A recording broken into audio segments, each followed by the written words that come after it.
everybody. Sean McDonough along with Todd Blackledge. We'll be joined in just a moment by Holly Rowe and Todd. Big game today for both teams, particularly for West Virginia. A lot to play for. And great senior leadership this year is a big part of their success. Yeah, I'm very impressed with the maturity and the leadership. And you don't have to look any further than their two best players. David Long, their best defensive player, their leading tackler, and their quarterback, Will Grier. Outstanding leaders and maturity. And I saw a perfect example of Will Grier's maturity last week against TCU. In a third quarter possession, he made some good decisions to throw the football away, lived to play another down, threw a touchdown the next play. Just outstanding decision making from their quarterback. And there is Will Grier, fifth-year senior, transfer from the University of Florida. That game Todd referenced against TCU last week, the coaches called it one of his best performances of his career. Oklahoma State won the toss and deferred. So the Cowboys will kick off. Jake McClure, redshirt freshman from Chattanooga, Tennessee. Temperature in the low 60s. It's expected to drop quite a bit by the end of the game with a cold front moving in. And it's a touchback.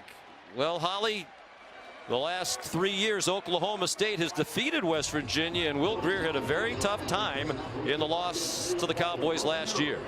That's right. He threw 3 interceptions in this game last year. Excuse me, 4 in this game last year, largely because he was under duress all game from the Oklahoma State defense. And that might happen again today. Oklahoma State leads the Big 12 with 36 sacks this season. So all offseason, he worked on throwing better on the move when he was under duress and maintaining his accuracy. Jake Spavital said his arm angle is a crucial part of that. In the game against Texas, he was able to do that to lead them to a win there. We'll see if he can do it today under duress.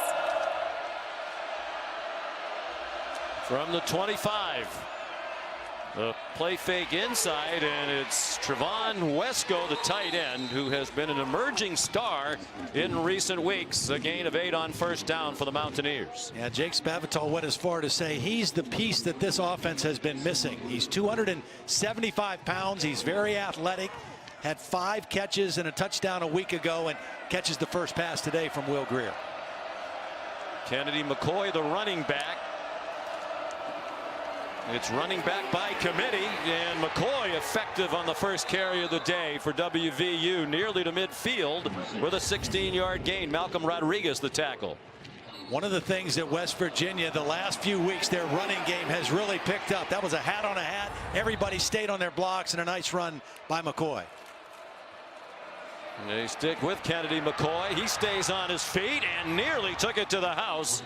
If he could have broken the tackle, he was in for a touchdown. We mentioned this tight end Wesco. Watch him. He's a devastating blocker in the run game. He's 275 pounds, and they are using him at the point of attack in their run game very effectively. Malcolm Rodriguez saved the touchdown.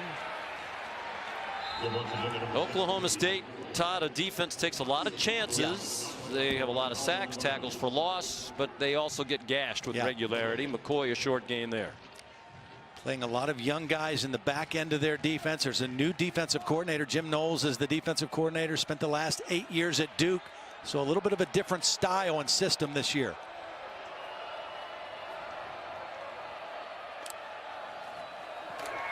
Grier fires to the near side, and it was a little too hot to handle for Sills with A.J. Green in coverage. Green had 2 of those 4 interceptions thrown by Will Grier in Morgantown last year.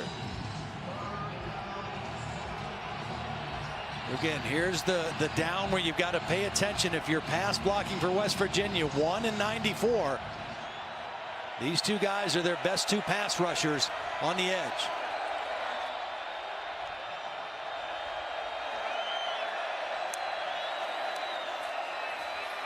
Big hole up the middle. Kennedy McCoy chopped down at the 5, 1st and goal, as the Mountaineers convert on 3rd down. Another tackle by Malcolm Rodriguez. Wow, that was a mistake by the linebacker for Oklahoma State too. He went to the wrong gap. That opened up huge, and McCoy took advantage of it. Really impressive running game so far in this opening possession for West Virginia, and they struggled running the football last year in Morgantown against this defense. Struggled in every facet of the game last year. Turned it over 5 times. Grier Trying to hit that quick slant again for Sills, and the ball behind him with Rodarius Williams, redshirt sophomore from Shreveport, Louisiana, in coverage. Yeah, that's a throw that Will Grier makes 9 times out of 10. You throw that slant route in front of your big receiver because he's got the defender on his back. That ball was thrown behind Sills and unable to make the connection. Grier completing 69% of his passes for the year, averaging 329 yards per game passing, 4th in the country. Kennedy McCoy walks into the end zone. An impressive opening drive for West Virginia. The strength of this West Virginia offensive line with Wesco, the tight end, or the tackles. Watch the right tackle, Colton McKivitz. Excellent block here on Brailford, turns him inside, and a walk-in touchdown for Kennedy McCoy. Sean, last year in Morgantown, West Virginia ran for 62 yards for the whole game. 57 yards on that opening possession, a different West Virginia offense. And Evan Staley from Romney, West Virginia, has never missed an extra point in his career. 63 out of 63. 5th rushing touchdown, 6th overall of the year for Kennedy McCoy, and a great start for Dana Holgerson back in Stillwater, where he spent a season as an assistant coach in 2010, coaching his 100th game as head man at West Virginia. Last week in the win over TCU, earned career victory number 61. Only the legendary Hall of Famer Don Nehlen has won more games as the head football coach at West Virginia. And there's Mike Gundy, who said a couple of years ago that the best coaching move he ever made was hiring Dana Holgerson. They were one of the best offensive teams in the country when they worked together in 2010. Deep.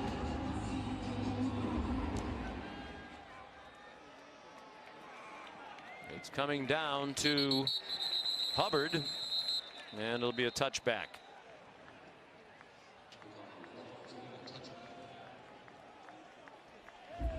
Here comes Oklahoma State on offense, led by the 5th-year senior from Bushland, Texas, just outside Amarillo, Taylor Cornelius. His final home game, as it is for all the seniors, and he waited a long time, Todd. This is his first year as the starter, played the last 3 years behind Mason Rudolph, now with the Pittsburgh Steelers. And a day and age where you see guys transfer when they don't get to play, he felt a loyalty to Oklahoma State because they gave him a chance to come here, and he waited his turn for this 1 year. Taylor Cornelius on target to Landon Wolf, but a more accurate throw, and he could have had some run after the catch. It's a first down for Oklahoma State to the West Virginia 38-yard line. Guy who hasn't touched it yet is Tylan Wallace, their leading receiver, Biletnikoff semifinalist. 81% of his catches coming into the game have come on first down, so it might be a chance right here to get him involved in your game plan. Only Andy Isabella of UMass and Antoine Wesley, Texas Tech, have more receiving yards than Wallace this year. We mentioned Cornelius is a good athlete and not afraid to run it. He was a 4-sport athlete in high school near Amarillo, and he got to the 30-yard line. He was looking for Wallace on the hitch, and Wallace was open, but Cornelius decided he didn't like the coverage and ran for the first. Chuba Hubbard gets the first down to the 28-yard line.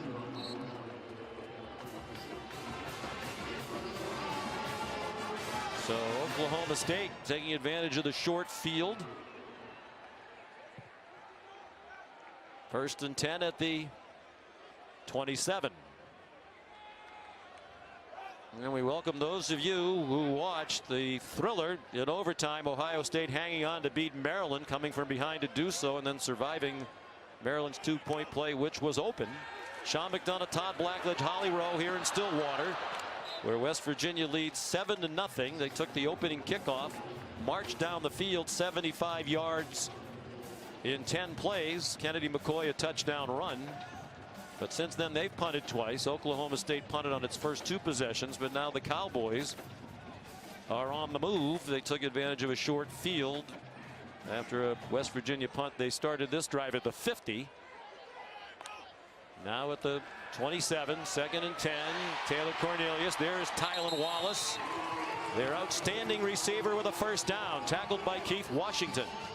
Not only is he a guy who can go get the contested ball and go get the deep ball, but he runs excellent routes.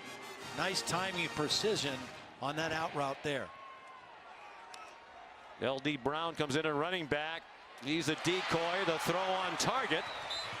And the catch made by Tyron Johnson down at the 7-yard line. Josh Norwood the stop.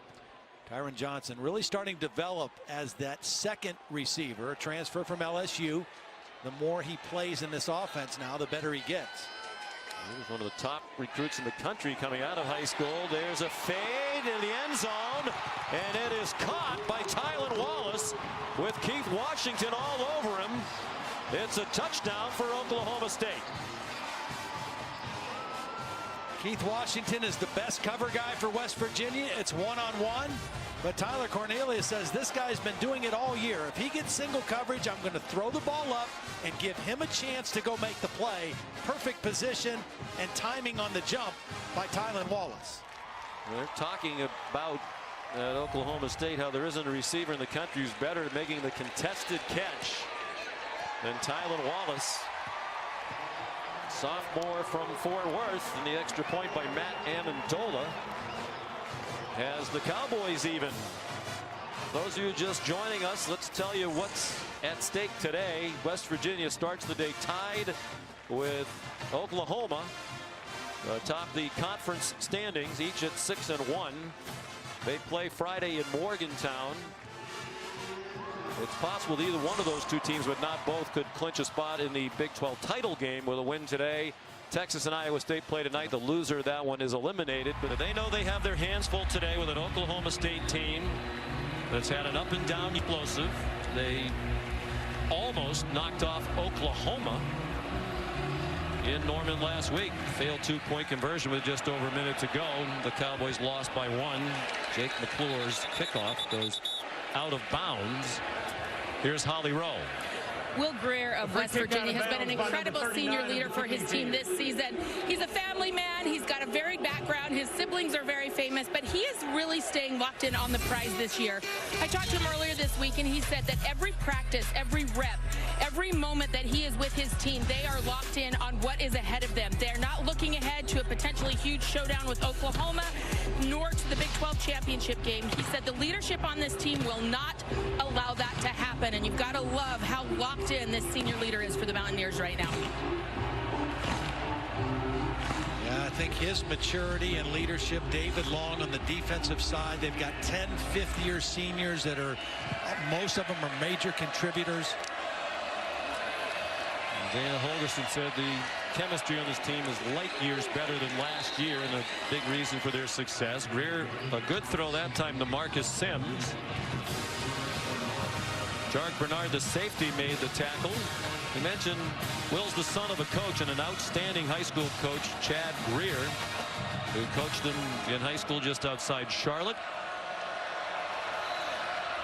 At Davidson Day, Chad himself, outstanding quarterback at East Carolina. Here's an Oklahoma State blitz, and they leave Petaway wide open out of the backfield. And he runs all the way down the sideline to the 27-yard line, a 32-yard gain. This is the same play that Will Grier missed earlier. The back comes out on a free release. Nobody picks him up. And this time, Will Grier throws the ball in front of his receiver for a big play. 2 for 2 on this drive, and starting to find the rhythm.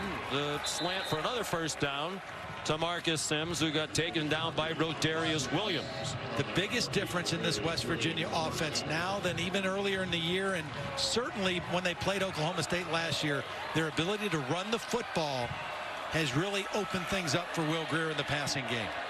They've rushed for 64 yards already.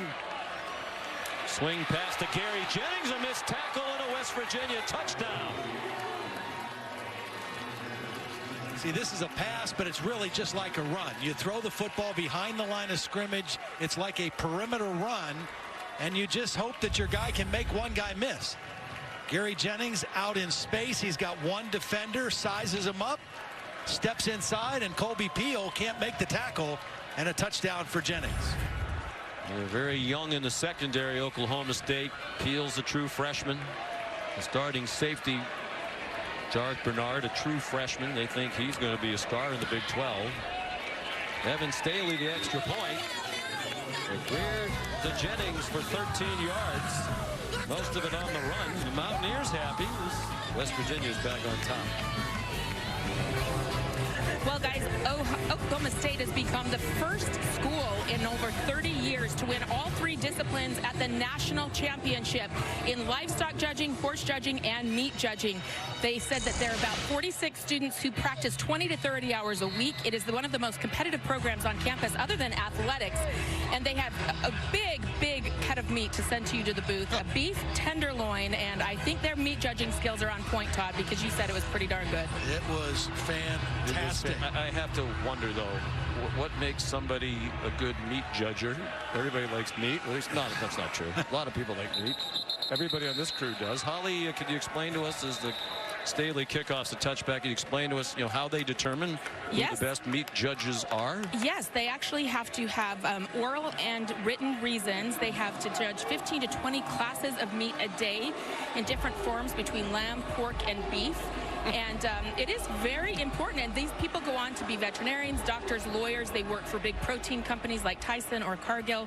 So they said a lot of their alumni are some of the highest people in the meat industry because of their program here in animal sciences.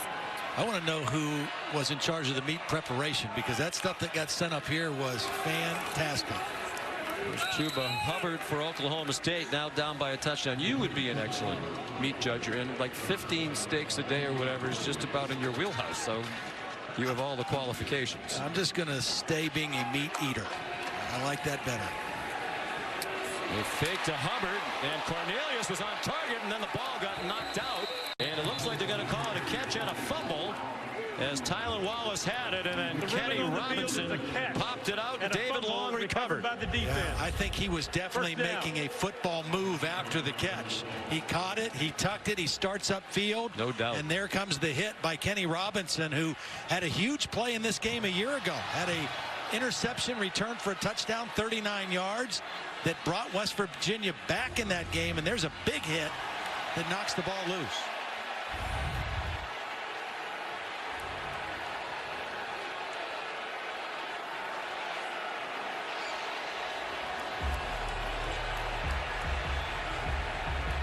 See if Will Grier goes for the jugular here after the turnover on the Oklahoma State 40-yard line. Lots of turnovers in the game last year between these two. 9 combined, 5 committed by West Virginia. Grier under pressure slides down behind the line of scrimmage. Justin Phillips brought some pressure, couldn't get him down. Devin Harper did. Marcus Sims got literally thrown to the ground on that route. Will Grier was looking at him, and that's why he had to scramble, and brings up a 3rd and 11, and Sims had kind of hobbled off the field after that play. 37 sacks now this year for Oklahoma State. Only Alabama has more. Letty Brown gets very close to a first down near the 31-yard line. One of the things that Oklahoma State did so well last year, they were so physical with the wide receivers of West Virginia. That time a linebacker from the inside hit him on his way out into coverage, and Sims took a little shot, took himself out of the game. 3rd down and short, and they lose yardage. Nowhere to go for Letty Brown. That's another strength of this Oklahoma State risk-taking defense. Tackles for a loss, nearly 8 per game, 13th in the nation. Edison Magruder from the backside chased that play down and brought the stop. And 4th down, Dana Holgerson deciding to go for it here. Would be about a 50-yard field goal with a 10-mile-an-hour crosswind. Grier has time on target, and a nice catch too by Gary Jennings, with Kenneth Edison Magruder draped all over him. 1st down, West Virginia as they convert on 4th. Well, I think Will Grier has shaken off the early jitters of the inaccuracy, because that's a great throw against excellent coverage. Crossing route, got the ball right where it needed to be for the 1st down.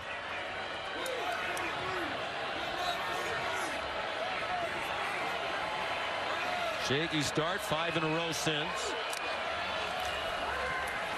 Grier, lots of time. sidesteps the rush. Across the line of scrimmage, slides down, then takes a hit from Devin Harper.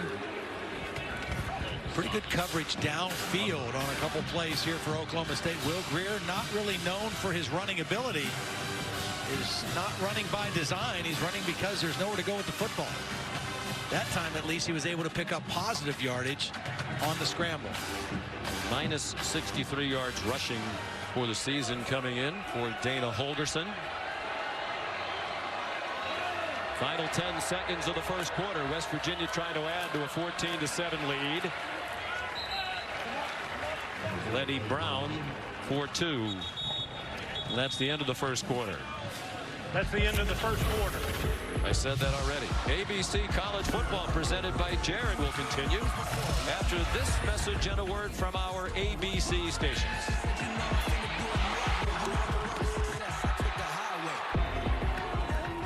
You're watching Dr. Pepper's Championship Drive, game of the week from Boone Pickens Stadium, Stillwater, Oklahoma. Started the second quarter.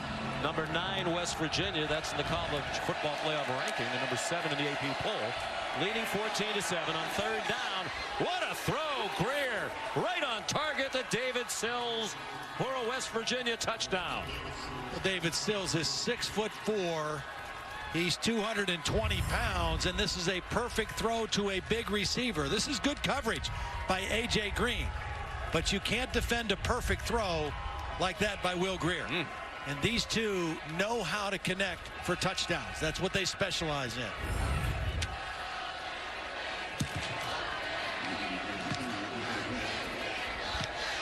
.33 career receiving touchdowns for David Sills.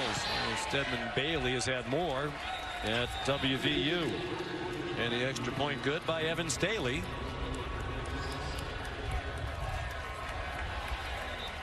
They have been the most productive duo in terms of connecting for touchdown passes in the country. And they just have, both of them, such unique stories of how they got to West Virginia. It's an interesting story and how their paths have crossed. Chuba Hubbard. He's got great speed. Yeah. International sprinter for Canada. World Junior competitions in Columbia. Has run a 10-500 meters. Evan Staley, the kicker, had to chase him out. And he's part of an outstanding tandem with Grier. And other good wide receivers as well. Both these teams deep at wide receiver.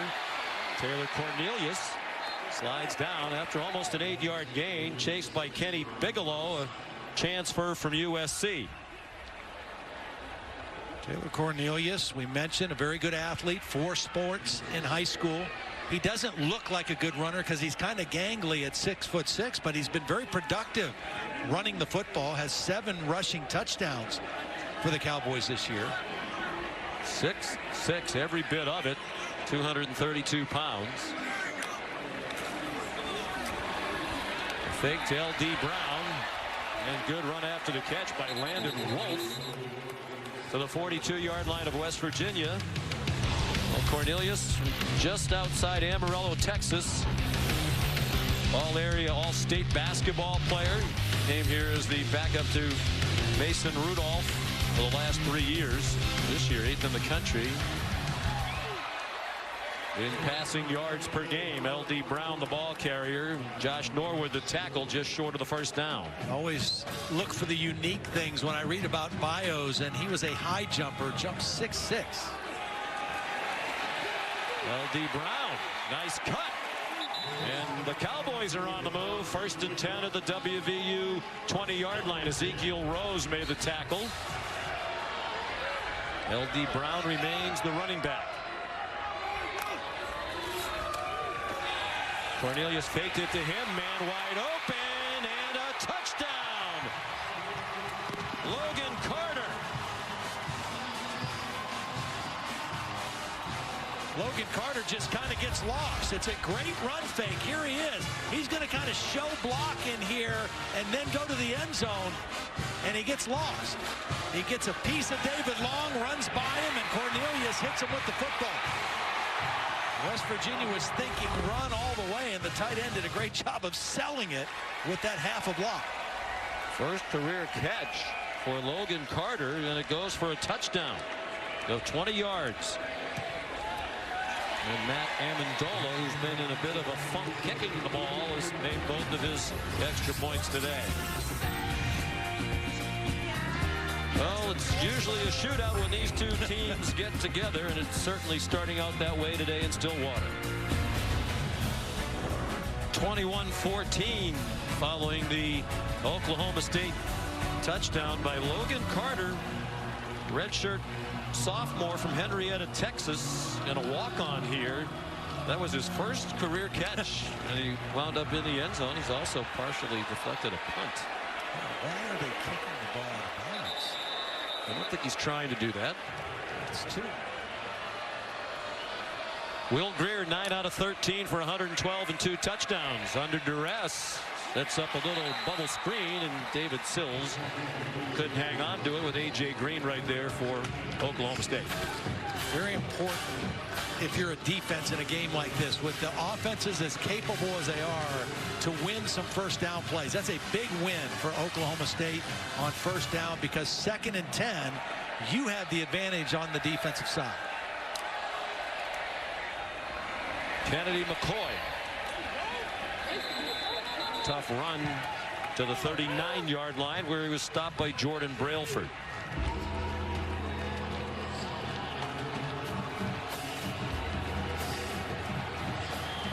Brailford is their leader in terms of sacks. 3rd down 6. Man wide open. Grier finally saw him, and that'll be close. Gary Jennings chopped down right along the line to make by A.J. Green. He's hurt. And it is a first down. He chucked the ball up into the stands because he thought he was injured on this play. A low tackle by A.J. Green, a legal tackle. And Jennings frustrated, just football at the end of the play. And you don't have to throw it far here to throw it into the stands. Very little room behind these sidelines. The stands. Crowd roared. They thought the running back had the ball, but Grier had it, and he got ahead for about 3.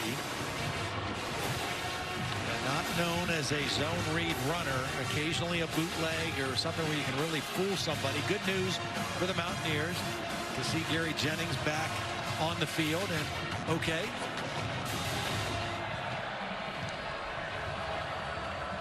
West Virginia leading by 7. On the fringe of field goal range here with 8 to go in the half. Into a crowd and caught by Marcus Sims with Rodarius Williams there, but it's a first down to the 24. It's a very tight window here. Again, good coverage by Williams, and just snags the football.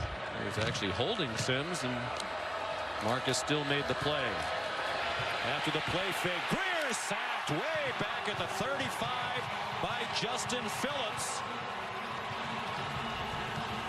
The leader of that Oklahoma State defense. Here's Phillips. He doesn't blitz a lot, but he's going to come unblocked. Will Grier, after the play fake, just can't get away from it. A big play by this Oklahoma State defense that leads the Big 12 in sacking the quarterback. 2nd sack of the year for Phillips. Another one of those seniors who took part in the ceremony prior to the game. He's in his 5th year. Their leading tackler for the year. Loss of 10. It's a draw and a great call. Martell Pettaway within a yard of the first down. You just don't see too many teams anymore that run this kind of a delay draw. Will Grier runs it beautifully. He really sells the pass and waits to the last minute to give the ball to the back. The West Virginia coaches talk about Grier is really like a pro. Grew up around it, as we mentioned. And good effort by Pettaway to get the first down, it appears, from where we are. Colby Peel made the tackle.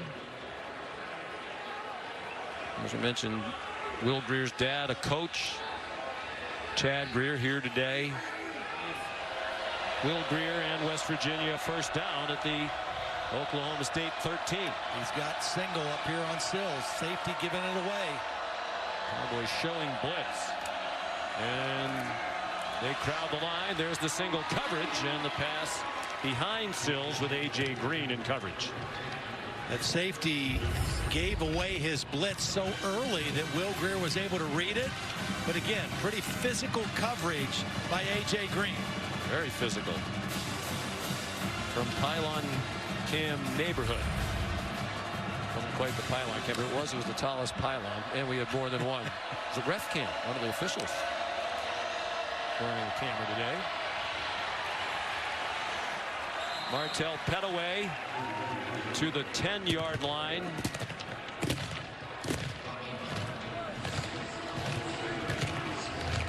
Here comes a big 3rd down and 6 with 6 minutes to go in the half. West Virginia tied with Oklahoma for first place in the Big 12. They'll play the Sooners in Morgantown on Friday. Keep your eyes on Wesco, the tight end, 88. He's in motion right now. They swing it out. Wesco's a blocker out there. Tevin Bush spun down short of the line to make by Colby Peel. And let's see what Coach Holgerson elects to do on 4th down and less than a yard. A field goal would give them a 2-score lead. No sign of the kicking team. Letty Brown, who is the freshman running back they consider to be their best short yardage and goal line back, is in at tailback now, lining up behind Wesco.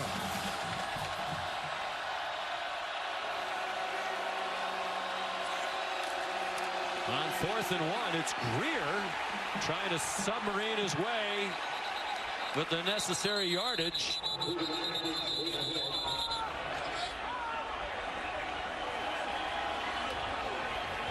This is one of those left foot or right foot spots. It's going to be that close. Well, it doesn't look like either one of the officials from the side are going to mark it on that yellow line. And that yellow line, of course, is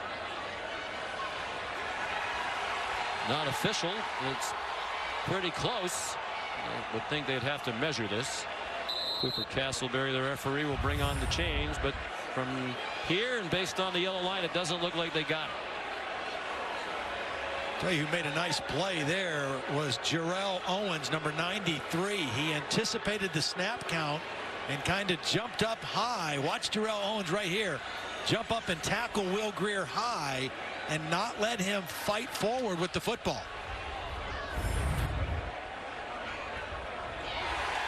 They're short. And Oklahoma State takes over on downs with 4:57 to go in the half.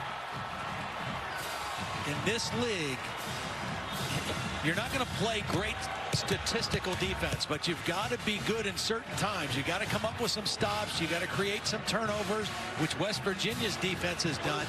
And red zone defense becomes really critical. Can you be good in the red zone, even if you give up a lot of yards? A huge stop in the red zone by Oklahoma State defense there. Another one of those seniors, Owens, playing in his final home game.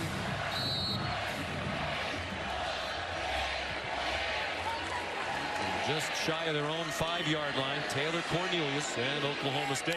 All 3 timeouts. Try the middle again with Chuba Hubbard and nothing doing. Ezekiel Rose leading the way for the West Virginia defense.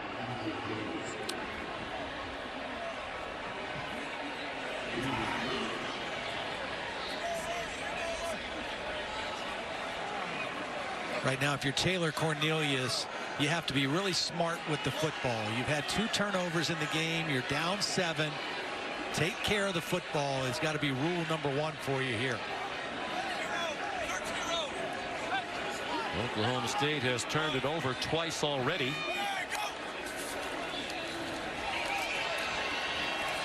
Hubbard again very little. Kenny Bigelow, who left earlier, back in there. Well, this is a big defensive play for West Virginia, because if they get the stop, they're going to get excellent field position again for their offense, you would think. A couple conservative plays on 1st and 2nd down. Tony Gibson, defensive coordinator, likes the position his team's in right here. They've played excellent defense, particularly by Big 12 standards, giving up under 21 points per game. Only Iowa State in conference better. Cornelius not on target with Tylan Wallace. And good work by that Mountaineer defense. After Oklahoma State took over on downs, they go 3 and out. It was a 3-man rush. They dropped 8 into coverage. They forced the underneath throw, and they weren't even able to complete it. And the clock stops on the incompletion as well. The pressure on the backup punter, Matt Hockett, if you're just joining us, in for their starter, Zach Seiner, who was in the concussion protocol this week. Hockett, not particularly deep, and a fair catch made by David Sills. Great field position, the 42. Hands it off to Kennedy McCoy, who slides ahead for 8. Sean, we talked about Will Grier 2 years in the offense, and it's also Jake Spavital's second year. It's Joe Wickline, the offensive line coach, his second year. It makes a big difference. And Dana Holgerson said that it's always better in the second year together. Tough run by McCoy. He bounced off a couple of hits, made his way to the 30. Again, Trevon Wesco is such a weapon for this offense. In the run game, he's a devastating point of attack blocker. Had the first catch of the ball game. He's a difference maker for this Mountaineer offense.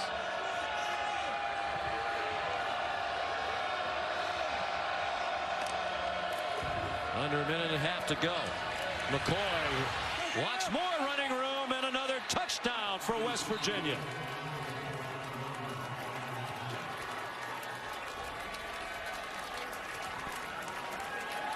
And they're going to pull the backside guard and tackle, but watch Wesco. He just is going to collapse this side of the defense. They're going to pull the backside guard and tackle, but there's such a big gap before they even get there. And Kennedy McCoy reads it and gets it to the end zone. This guy had 1 catch last year, kind of a non-factor in the offense, and he's going to have a chance to play at the next level after this season, what he's been able to do. A 30-yard touchdown. He's over 100 yards, averaging just under 11 yards per carry. The extra point makes it 28-14.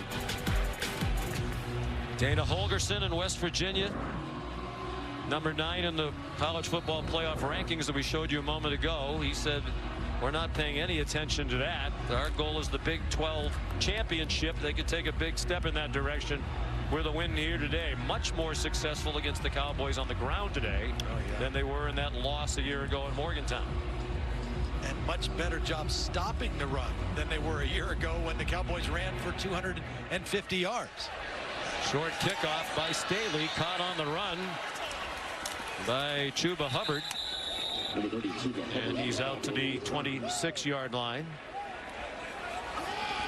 Backed up in the recent possessions. The kickoff return gave them good field position, and Hubbard to the 49 with a first down.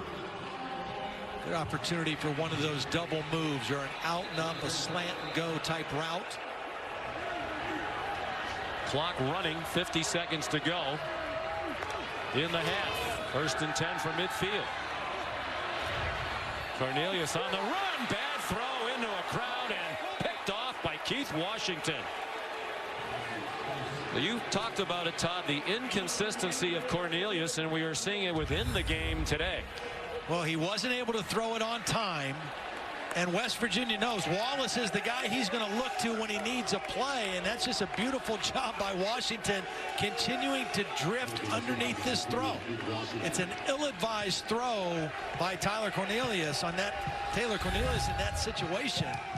And Keith Washington with the 3rd forced turnover of the ball game in the first half for this Mountaineer defense.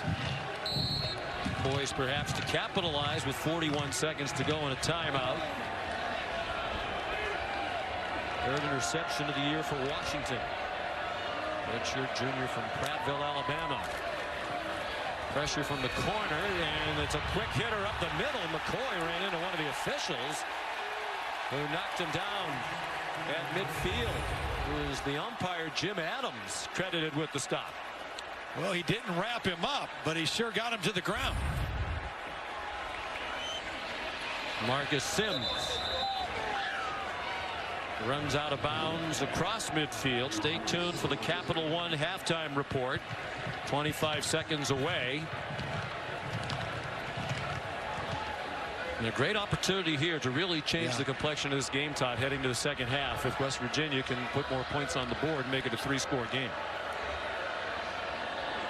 If you're Dana Holgerson right now, you want the ball in number 7's hands. You're not trying to think about being conservative here. You trust your quarterback to get your team in range to score again. Grier, man open. A catch made by Gary Jennings. The clock will stop for a moment to move the chains. 23-yard gain.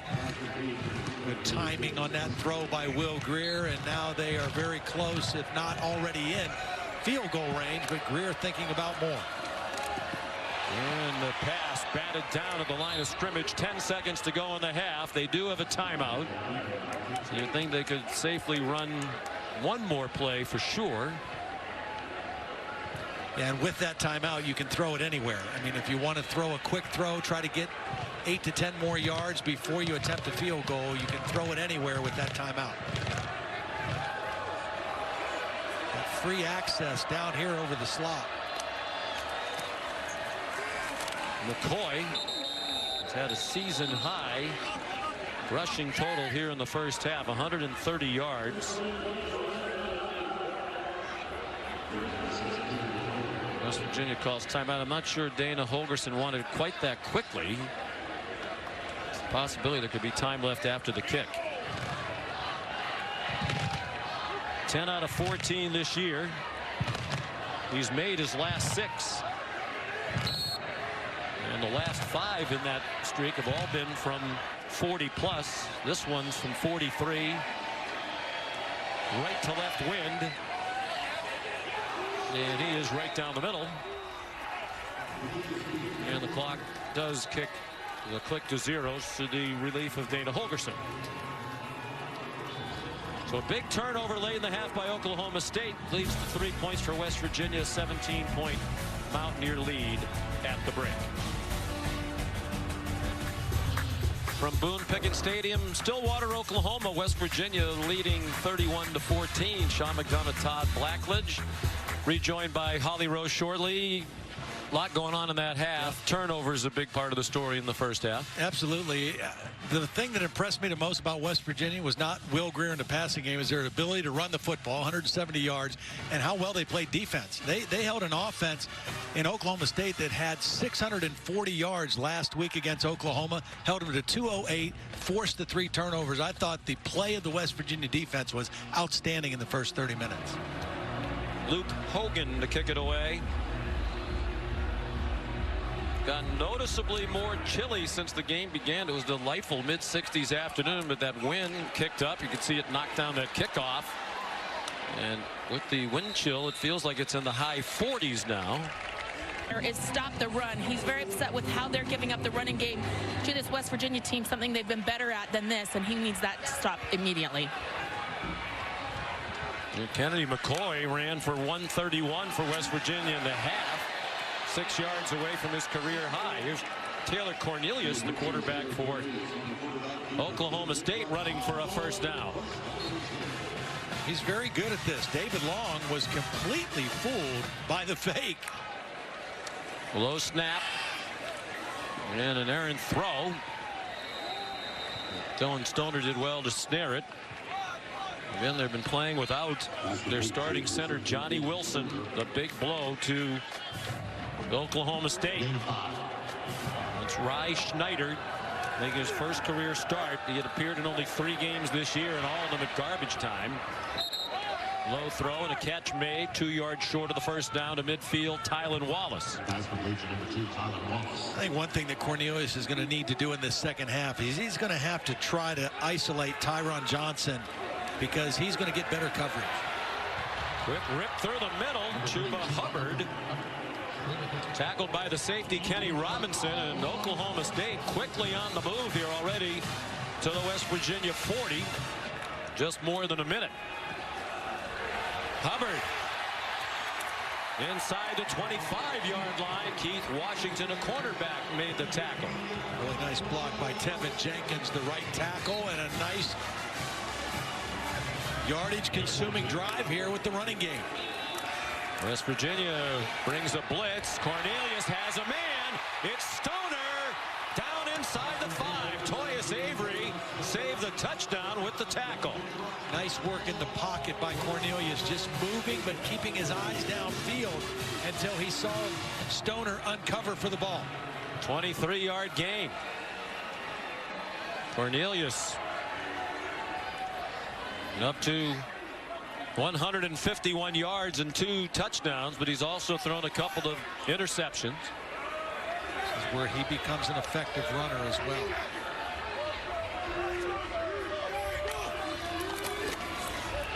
They try the middle, and Hubbard got chopped down by Josh Norwood, or else that was a touchdown.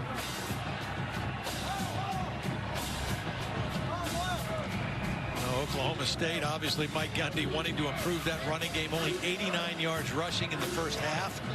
Not a very balanced offense. Coming out to start this third quarter, really committed to the run game and doing a nice job with it. Despite their 5-5 record, they are again this year one of the best offensive teams in the country. On the rollout, open receiver, and a touchdown. Chuba Hubbard in the right flat. And an impressive drive by the Cowboys to open the half and get right back into the game. A very similar throw that Cornelius missed on the 2-point conversion last week in Norman, rolling to his right, throwing to a receiver, breaking out. This time he makes a beautiful throw for the touchdown. 69 yards in 8 plays. A little over 2.5 minutes.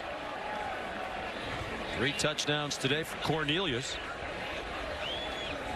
He threw for 501 yards in that heartbreaking defeat in Norman against the Sooners a week ago. Matt Amendola the extra point. It's a 10-point game. Well, they ran the football really well. Now they're going to go play action, and they get Hubbard out into the flat quickly. That's not an easy throw, moving that way, but Cornelius puts it right where he needs to on the numbers, and Hubbard with the catch for the touchdown.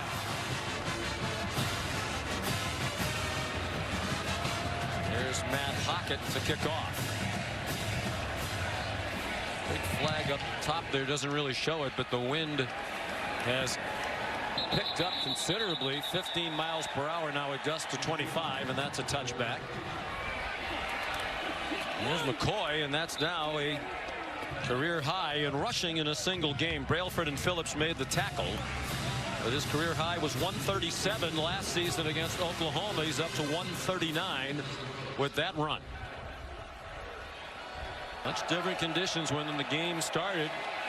Not windy and warm when the game started. Good throw there by Grier. There's Javani Haskins, tackled by Rodarius Williams, 1.5 yards shy of the first down. Last year, the tight end position only had 6 catches for West Virginia. By the Cowboys, who blitz, and what a call. Kennedy McCoy, nice catch, and off he goes all the way down inside the 20. It's the 3rd time that they've run this play, and it's been wide open all 3 times because pressure's coming from here, so nobody picks up the back coming out of the backfield. They've called it 3 times. They've hit it twice. That was the biggest of the 3 for Will Grier. At some point as a coaching staff, you either have to stop doing that or make an adjustment, don't you? I mean, that's really unsound. You have to peel off one of those blitzers to cover. You can't expect an inside linebacker to run out there underneath all that traffic and be in a position to make a play. Well, after the 42-yard catch and run by McCoy, he's having a career day. Letty Brown got 2.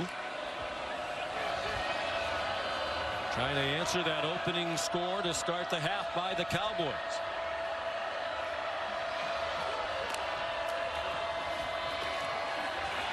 Letty Brown, tough run inside the 10 to the 9. It'll be 3rd down and 1 yard. Cole Walterscheid and Calvin Bundage the tackle.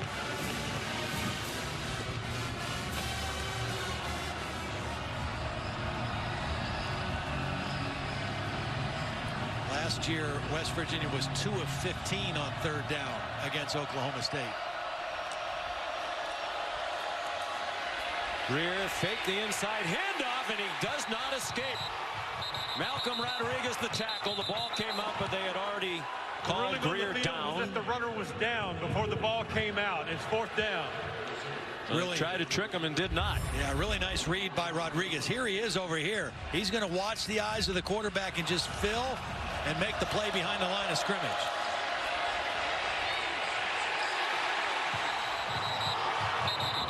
The crowd saw a couple replays. You could hear them. They thought the ball was out before Grier was down, and they are reviewing it.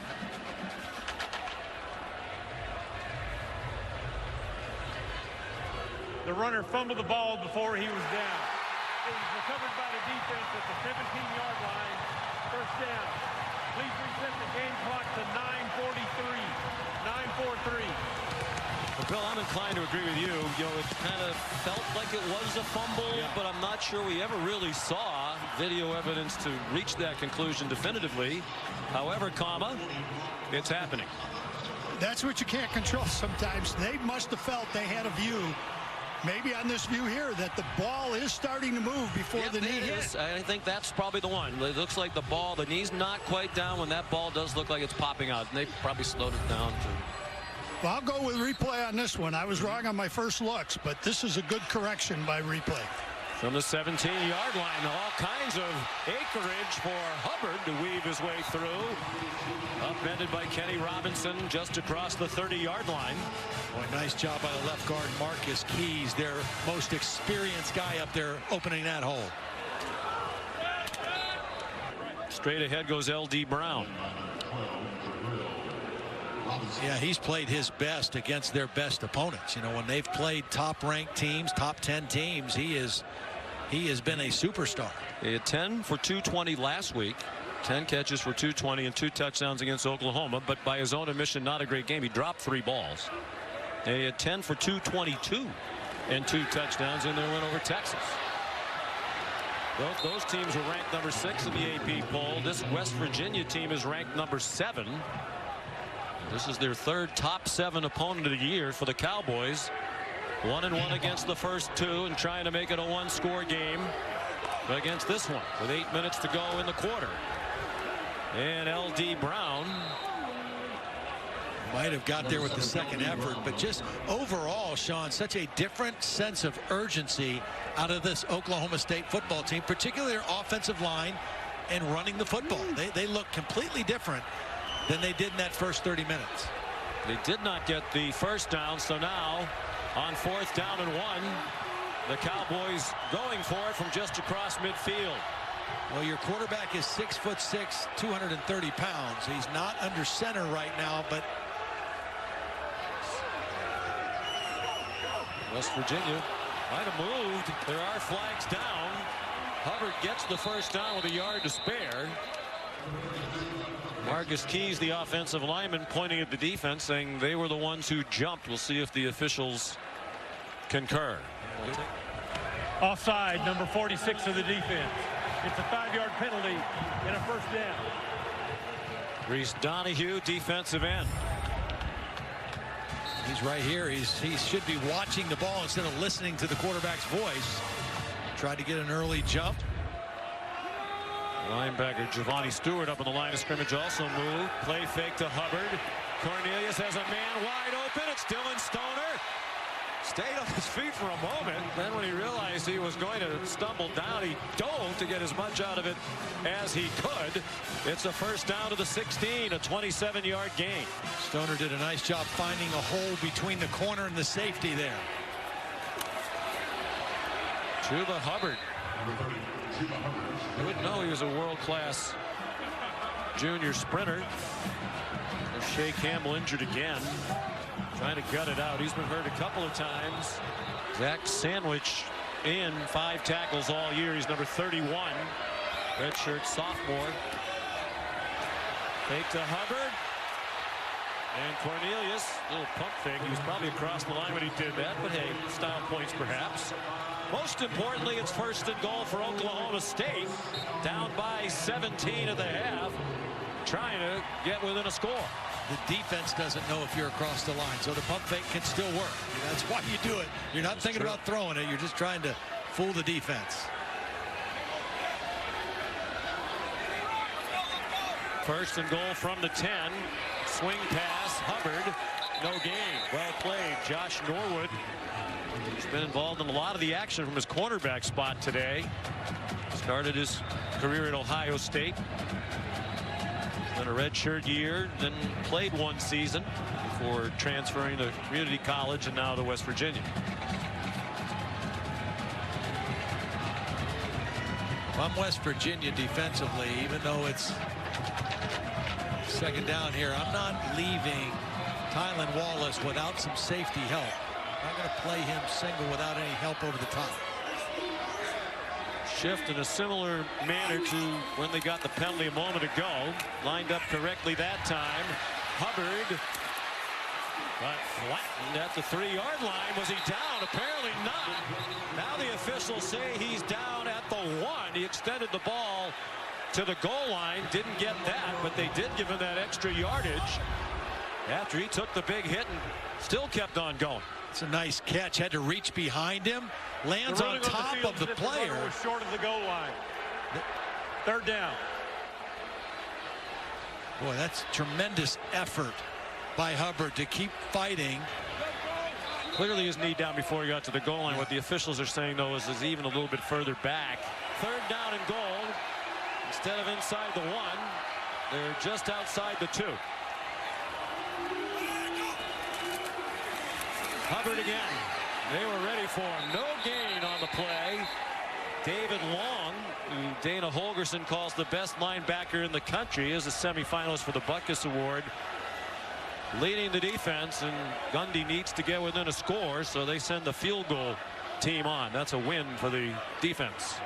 Long just reads things so quickly. I mean, he recognizes and reads, and he fills that hole, and that's why he makes the kind of tackles, the numbers of tackles that he makes.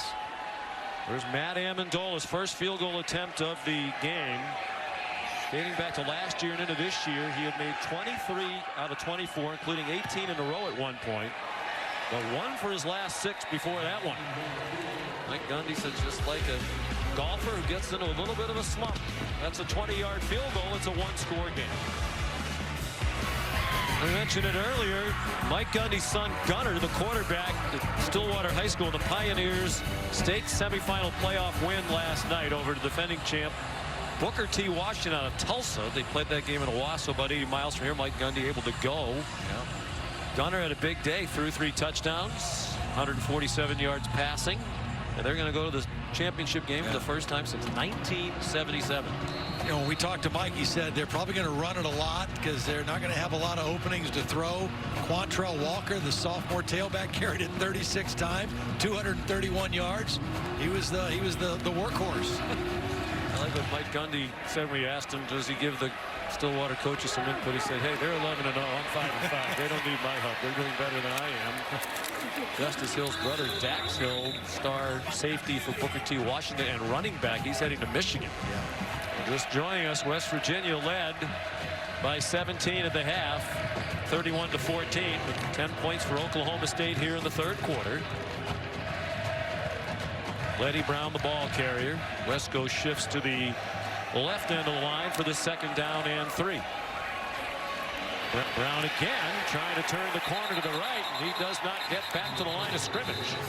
Whistle dead at the 31-yard line. Enoch Smith and Malcolm Rodriguez, the tacklers. Beautiful job by Enoch Smith getting penetration into the backfield.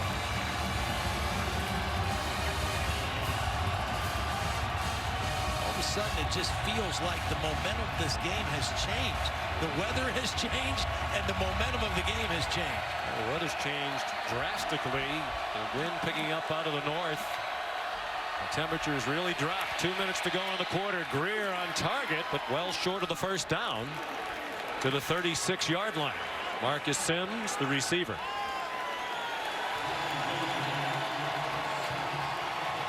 some of the folks, Todd, left at the half. A lot of people we saw walking into the stadium today in shorts, T-shirts. It was in the mid-60s. But right now, the temperature is 50 with the wind chill. It's in the mid-40s. And I think some of those folks who weren't dressed for it have gone home. Yeah.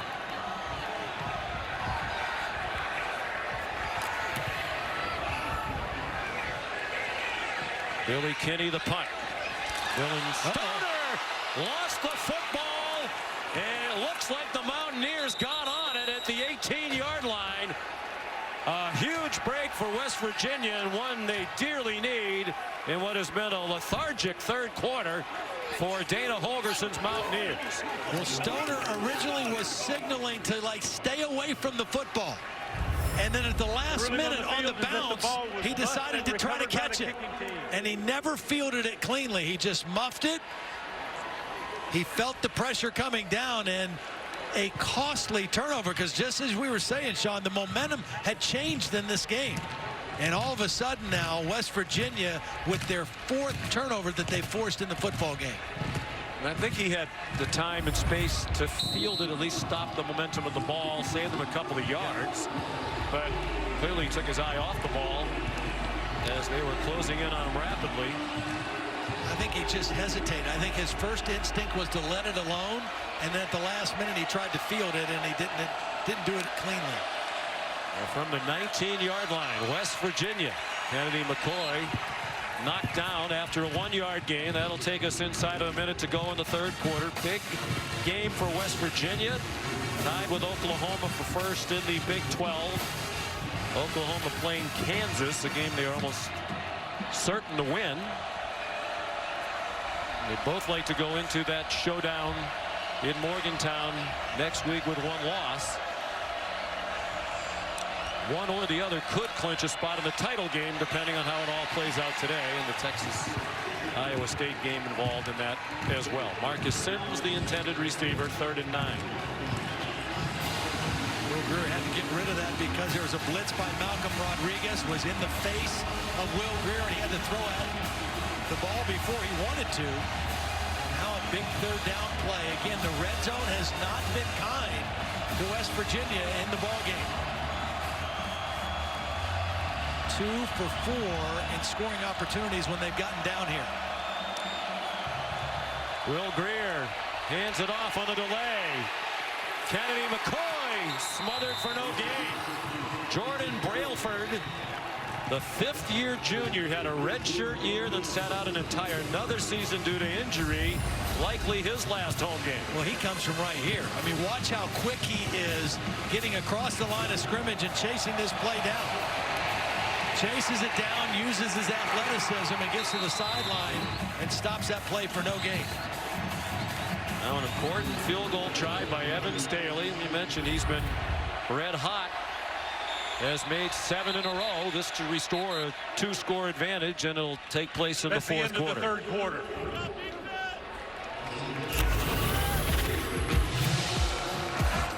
Heading to the 4th in Stillwater.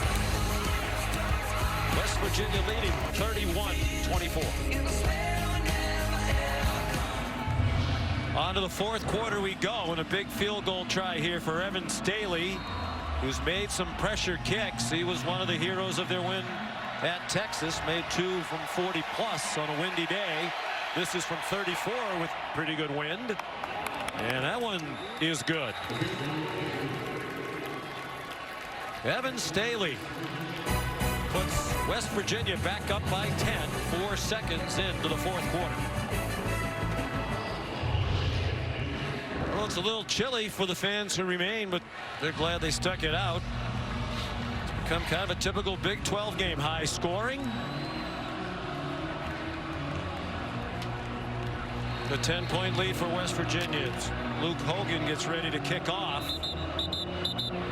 And L.D. Brown back deep for Oklahoma State. Will Grier, 20 out of 32 today, well below his usual passing numbers. He has 226 yards, averages 329 for the year. Gardner Minshew, Jordan Ta'amu, and Alan Bowman passed for more yards per game this year Then Grier. That kickoff well placed.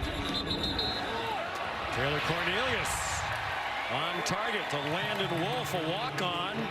Zach Sandwich made the tackle for West Virginia. The backup in there due to injuries. He's third string on the depth chart entering the day. Taylor Cornelius. Wow, terrible decision. Did Washington catch it in bounds? No. Boy, Taylor is lucky. I mean, his interceptions today have been by bad decisions, forcing throws late down the field. Good call. Keith Washington made the catch, but the foot on the line. And Taylor Cornelius is very lucky because that was a bad decision, throwing the ball that late, that far down the field.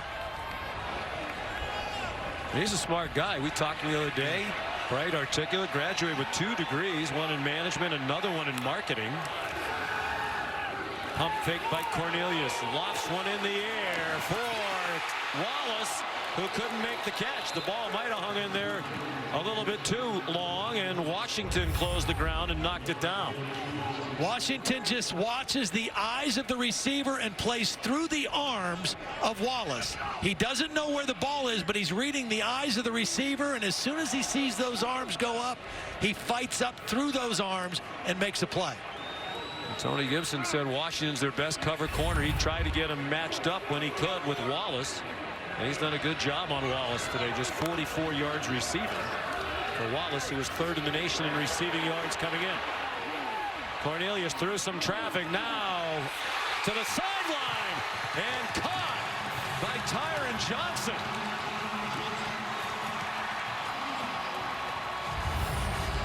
The question is, did Tyron Johnson run out of bounds or did he get forced out of bounds? If he got pushed, he can come back in and make the play. Keeps his feet in on the catch. Was forced out of bounds, came back in and reestablished himself as an inbounds player. It is a catch. Nice job by Taylor Cornelius extending the play, buying himself some time until he saw Johnson open on the sideline.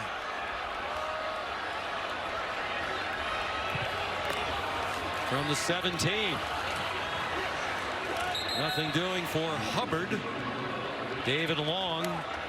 Another tackle, his 29th straight start. The outstanding linebacker. Dana Holgerson says doesn't get enough credit for his talents. Semi-finalist for the Butkus Award, but in this league, I think defensive standout players kind of get overlooked because the national perception is that they don't play very good defense in the Big 12, but he is an outstanding individual player. Under 12 minutes to go.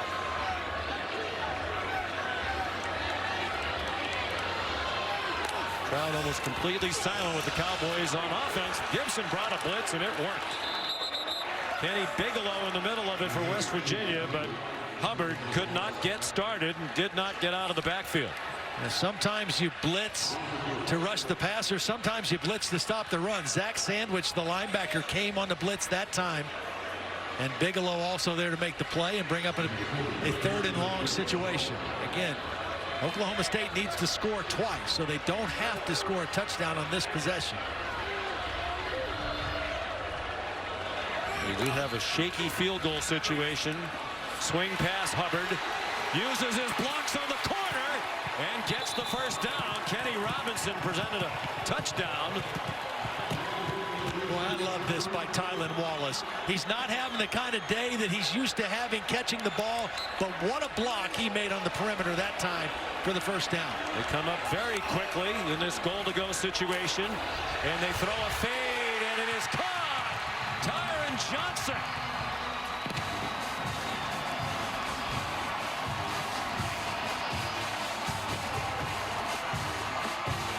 The safety help is going to Wallace's side. It's single coverage on Norwood, who's had a heck of a game. But this is a perfect throw by Taylor Cornelius over the outside shoulder to Tyron Johnson. Single coverage, good read, great throw in our progressive Pylon camera. Amendola Looks like his slump might be over. That one solidly struck right down the middle. Oklahoma State down by 17 at the half. Has hurt itself a couple of times with some miscues today, but they keep fighting. Mike Gundy says the attitude and effort's been great all year, and certainly it has been again today. Will Grier and West Virginia trying to beat Oklahoma State for the first time in 4 years. Had a 17-point lead, but Oklahoma State has had the upper hand in the second half. They're back within 3 with a lot of time to go. Basically a windless day and warm when the game started. Temperatures dropped by about 15 degrees as the wind has really picked up. Here's Tevin Bush in trouble, and he does not reach the 20-yard line. Bryce Ballas leading the kickoff coverage unit for the Cowboys. On first down, Grier after the play fake. What a catch! Trevon Wesco and now running after the catch. Are you kidding me? That reminded me of Rob Gronkowski right there. The catch and the run after the catch. 6'4", 275 pounds. He had 1 catch last year. That is an athletic play by a big man, and right when their offense needed it, he delivered. Second catch of the day, good for 43 yards. Will Grier looked deeper, took the check down to Kennedy McCoy. Out of bounds near side. They're now on the verge of field goal range. Here's Holly.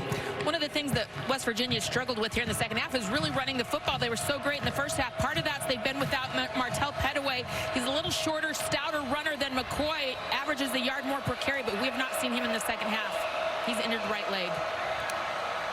McCoy up to 140 yards rushing. Quick toss to the far side to Marcus Sims.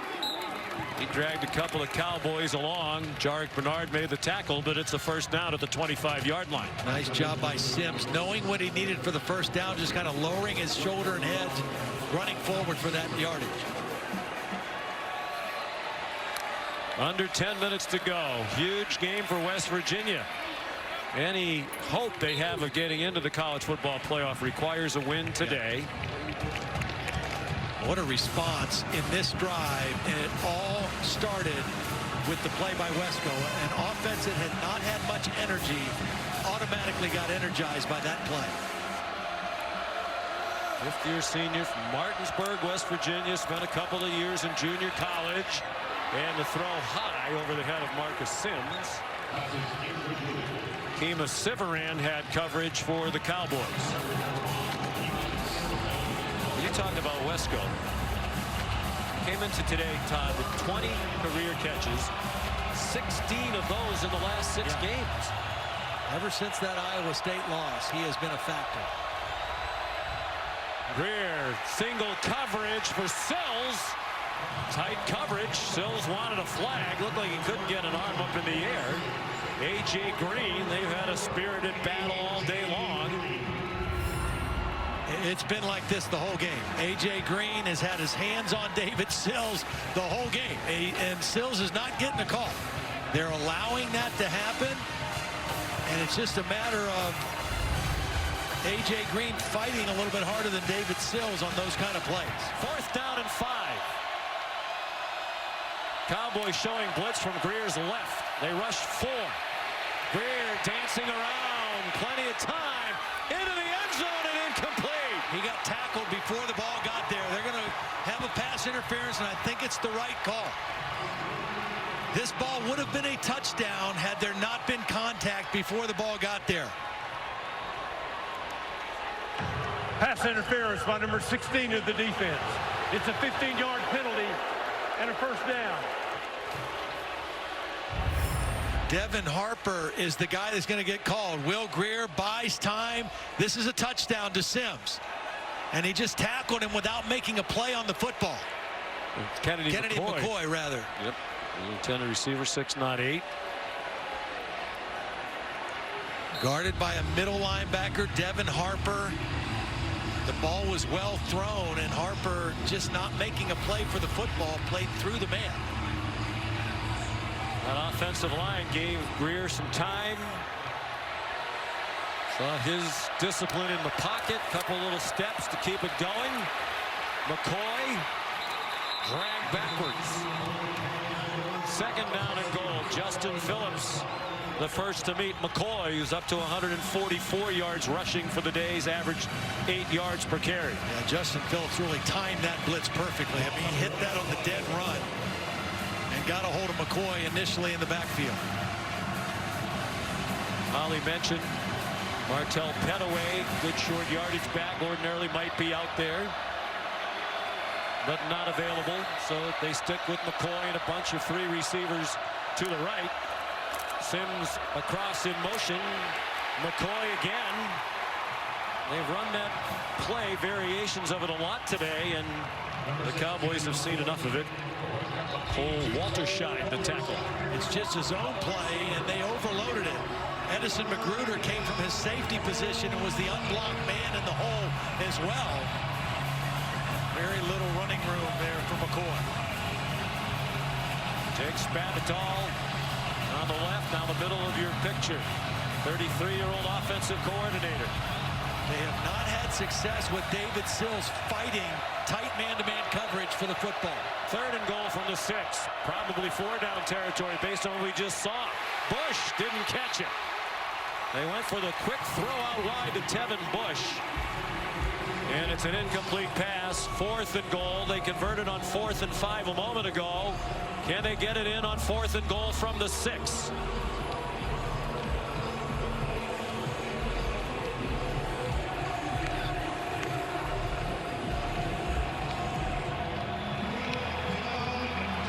Jordan Brailford's had a huge day.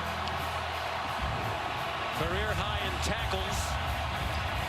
Got 4 receivers to the left and Sills by himself on the bottom. Grier, quarterback draw. Great call. Can he make it? Yes, he can. Touchdown, West Virginia. Sean, this is the same formation and setup as the 2-point play that beat Texas. 4 receivers to the left, isolate David Sills, and it's a quarterback run for Will Grier. This is his read all the way. Same play that he scored the 2-point play to beat Texas in Austin. And he talked about it at the time. They lined up to throw a quick slant to Sills. They actually ran the play, but Texas had called a timeout just before the snap, so it got blown down. So then they ran that similar play to the one that you just saw, we just saw. And Will Grier said on that play when he ran in for the 2, there were 4 options on the play, and I was the 4th option running it. And I think he was a higher option this time. It looked like it was designed for him to do what he just did. Will Grier, the touchdown. And his dad, Chad, loving every second of it. West Virginia, Oklahoma started the day tied in conference play, 6-1 each. A chance one of them could clinch a spot in the Big 12 title game today. West Virginia could do it by winning this game. With Oklahoma winning against Kansas in Norman, they get started in about a half hour.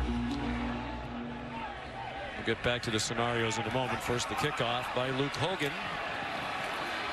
L.D. Brown thrown down at the 21-yard line.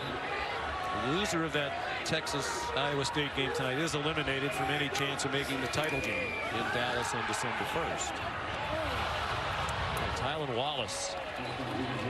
Now, you know, he is one of the best receivers in the country, but that's a lot of drops the last couple of weeks. Well, and they've paid a lot of attention to him today. I mean, they've had double coverage rolling over the top. They've not let him get free for the big play. And I think he's a little frustrated. And it shows on plays like that as well. Huge touchdown drive a moment ago by West Virginia has quieted the crowd for the time being. They went for it twice on 4th down, including on 4th and goal for the touchdown. But here come the Cowboys back. Dylan Stoner to the 44, gain of 22. Stoner has a nice knack of just finding holes in the defense. Cornelius steps up and takes off. And he wasn't going to slide down. He lowered his shoulder into Zach's sandwich at the end of a 17-yard run. He's a feisty guy. Yes, he is. Now, he doesn't say much, but he's a pretty feisty guy.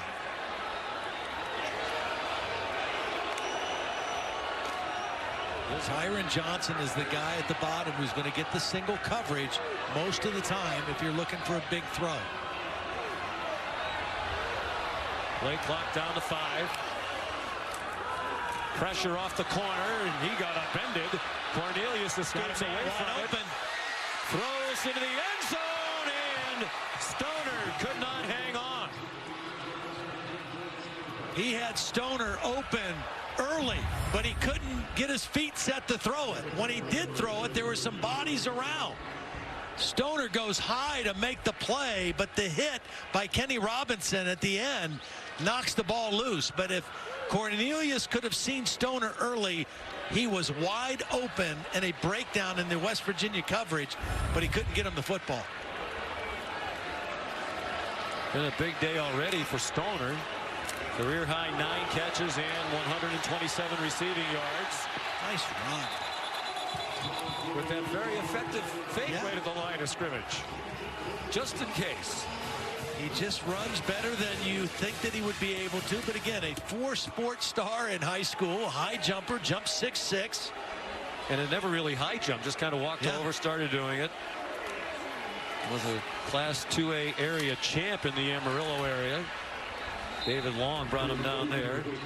He was a second baseman in baseball. That is a tall second baseman. And he was 2 times the district MVP. 3rd team All-State as a second baseman. Class 2A All-State in basketball. And yet couldn't get a scholarship offer from anyone for anything. Except West Texas A&M. So he walked on here. Waited 4 years to become the starter in his 5th year. Trying to pull off a big comeback win. On target to Tyler Wallace, but he had to slide to make the catch. 5 minutes to go.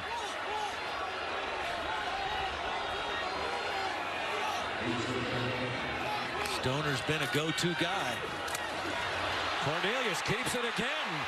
Touchdown! Taylor Cornelius. The Cowboys refuse to pack it in. Ezekiel Rose kind of gets frozen. The defensive end, watch number 5. He's going to be the guy that's responsible right here. Taylor Cornelius reads him and then runs around him for his 8th rushing touchdown of the season. Back and forth we go. Cornelius has rushed for 77 yards today. Averaging 7 a carry. Matt Amendola right down the middle again. And that's big because it makes it a 3-point game and they can tie it with a field goal. 41-38 with 4:47 to go. Yeah, he's had an up and down season. But huge in the game last week. Set the Bedlam game record with 501 yards passing. Fair catch on the Hockett kickoff. All right, Matt, thank you. Rough times for USC. A lot of the teams involved in the playoff picture cheering for the Trojans in their game next weekend against Notre Dame. Tevin Bush smothered for a loss by this fired-up Cowboy defense. Rodarius Williams up from the corner with Justin Phillips as well. I think, as Holly mentioned earlier, the absence of Petaway at this point in the game, when you want to run the football, you want to chew some clock, you've got some smaller guys in, and your first play of the possession is a negative yardage play. Only 1 timeout left for Oklahoma State. That could be important. Grier fires on target. He pushed off and got away with it. Yeah, right in front of the Oklahoma State sideline. You saw several of the people on their sideline gesturing for a push-off by Sills. But you know what? This is the first time I've seen Sills fight A.J. Green to go get the football. He's let A.J. Green have the better of it. That time he pushed back, got away with it, and made a big catch. For 22 yards. Just the 3rd catch for Sills on 10 targets.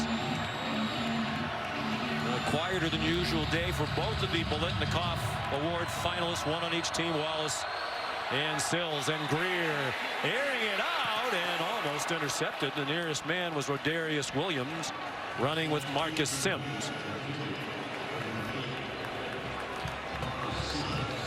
I think you got to look to throw inside because these two corners, Williams and Green, are good and they're physical. I think you got to look for Gary Jennings or your tight end Wesco inside. It took Williams a long time to get back in the play there. Swung down, Kennedy McCoy by Jordan Brailford, having a tremendous game. No gain on the play. 3rd down and 10. Very active player. They move him around. They create matchup situations, and he makes big plays. West Virginia just won for its last 9 on 3rd down. They did connect on a couple of 4th down plays on the previous drive, one of them due to the pass interference penalty. Oklahoma State showing just a 3-man rush here, going to drop into zone. And they try to sneak in a run with McCoy, and he's stopped way short of the 1st down. Will Oklahoma State use its last timeout? Yes, the Cowboys do. Oklahoma State calls their final timeout of the half. 30-second timeout. So here's Kinney with a gusty wind. And that one gets affected by the wind. A hook out of bounds to the right. Looks like they're going to mark it at the 25-yard line. 4 receivers. After the play fake, lots of running room. Cornelius banged down, but another nifty run. He got out to the 42 for 17 yards. He's got to be closing in on 100. He has 95. Great decision to run the football. 2:20 to go. Cornelius over the middle, not a good throw, and almost intercepted. It was behind Tyron Johnson, who, reaching for it, flipped it up in the air, and Kenny Robinson almost picked it off. Ball was thrown behind, and Tyron Johnson actually flipped it up in the air, and Kenny Robinson almost came up with another interception. Forced the fumble early in the game, almost came up with another big play. 2:16 to go. 94 rushing yards for Cornelius is a career high. Pressure up the middle, so he takes off to the left. This was a good design quarterback run. Everything else he's done for the most part has been improvised. This was a design quarterback draw for a big play. Over 100 yards rushing. And 327 passing.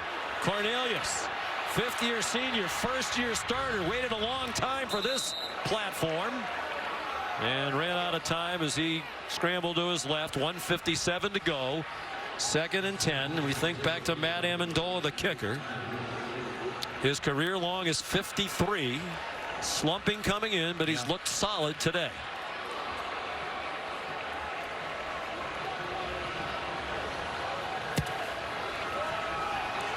They have room to gain before he enters into the equation. Just 3 down linemen for West Virginia. Well off the line of scrimmage. Behind them. Play clock at 2.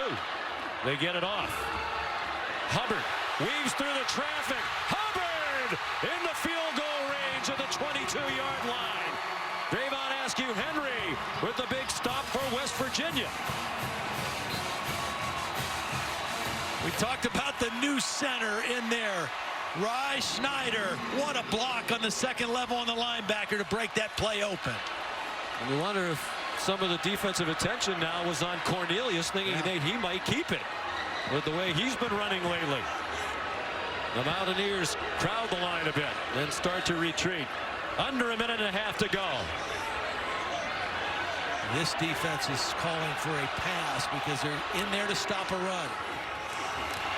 Here's Hubbard again. 1st down, 11-yard line. Kenny Robinson made the tackle. And Todd, if you're West Virginia now, do you start thinking about timeouts? Yeah, you might need to. Nice block by the left tackle on David Long, who's been making a bunch of plays. That time he was put to the ground, and Hubbard ran right through the block. And Cornelius, 4 years of backup, so poised running the play clock down, making sure they're in the right play, making the right decisions on whether to keep it or hand it off. They're coming after him. He throws quickly. It's caught. It is a touchdown for Tylan Wallace with 42 seconds to go.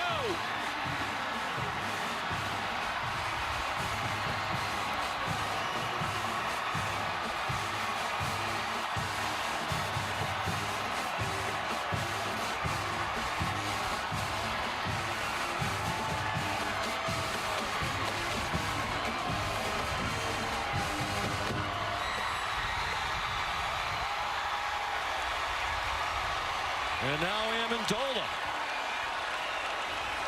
who missed a key PAT last week in the loss at Oklahoma. Makes that one, and that's huge. Makes it a 4-point game, and now a field goal does West Virginia no good. Taylor knows that pressure's coming. There's going to be an unblocked linebacker sandwich on the pressure. He's got to get rid of it quick. But he also knows with blitz he's got single coverage, and Tylan Wallace beats him on the slant, and watch the fight for the end zone right through the body of Keith Washington into the end zone for the touchdown. West Virginia 48-6 under Holgorsen when leading at the half, including 21 straight wins. That streak in jeopardy, but much more important, this would be a crushing defeat. It would take them out of the college football playoff for sure. Certainly. And Hockett will take it at the 25. Oklahoma State realizing they're 42 seconds away from bowl eligibility for the 13th year in a row if they can hang on. Will Grier, look out, almost dragged down, he got away. But only 3 yards, and Kevin Henry made the tackle. I'm surprised they didn't use a timeout here, Todd, because it's going to take a long time to get back lined up. About 7 or 8 seconds worth. Grier. Caught. First down, Gary Jennings. The clock stops until they reset the change. He's still got 2 timeouts, but at 18 seconds, you've got to conserve every second you can now. Long way to go. They need a touchdown. They need 61 yards. Grier, what a throw and catch! Inside the 30, Gary Jennings. A bullet into traffic and a contested catch for 33 yards. You have time for 2 plays for sure if you throw on time. They got out of bounds to stop the clock and added bonus. What a huge play. From the 28-yard line, 11 seconds to go, down by 4. Grier throws out of bounds. No chance. Jennings was out of bounds. 7 seconds, 2 timeouts.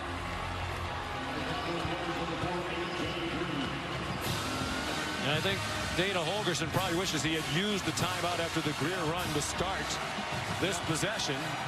Those are valuable seconds that ticked off. Now they may end the game with a timeout in their pocket. Look at this coverage here. They just want to try to guard the end zone here. On 2nd and 10, Grier short of the end zone. He gets down quickly, Sills. 1 second to go.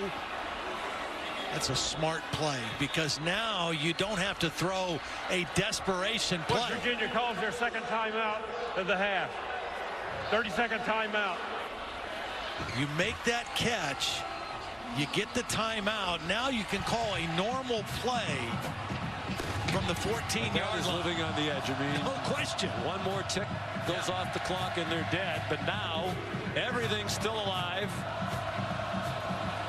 It's the play of the year for West Virginia. They had the magic at the end of the Texas game. Can they do it again? 3 receivers to the right, but now 1 goes in motion to the left. It's Jennings. Oklahoma State blitzes. A fake by Grier. His last second throw broken up by A.J. Green. Oklahoma State wins.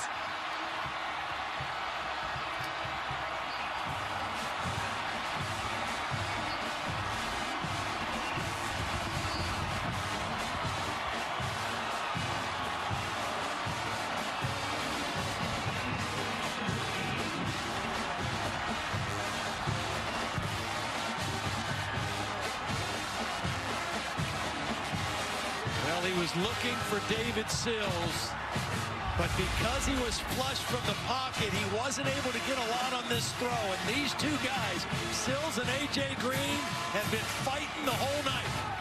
Hands on him, gets away with it, gets a hand on the football, makes a play for the ball. They're not going to call that on the last play of the game.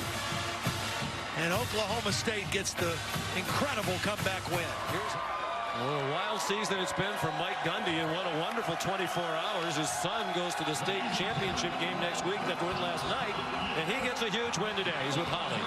Well, Coach Gundy, your quarterback, Taylor Cornelius, with an epic drive. How do you describe what he did with his legs to take you to this win? He's been good all year, you know, just staying calm, and our coaches did a great job. Corn takes a lot of pressure, but he made plays in the end, made some throws. I couldn't be any more proud of him, what he's done, and for him to play like that in the end on senior day. He had a couple of ill-advised throws you and I talked about in the first half, but he's such a good young man. He just rallied back. The team rallies around him, but defensively we made adjustments. Offensively we changed our game plan at halftime, which is very rare. Kid just played hard. Couldn't be any more proud of him. What did you do to change the offensive game plan that worked so well? Well, we went to 4 wides. We didn't even have it in the game plan, and so at halftime we said we're going to go to 4 wides. We're going to run 4 or 5 base plays that we know we can run. We'll stay with it, and we got to give ourselves a chance, and that's what they did, so I'm very proud of them. Your defense also stepped up, really limiting their run game in the second half. How did you change that? Well, we got out of our gap 4 or 5 times in the first half, and so when we play the way we're supposed to and just be gap sound, we're a pretty good team. But when we got out of our gaps, obviously we had problems with the running game.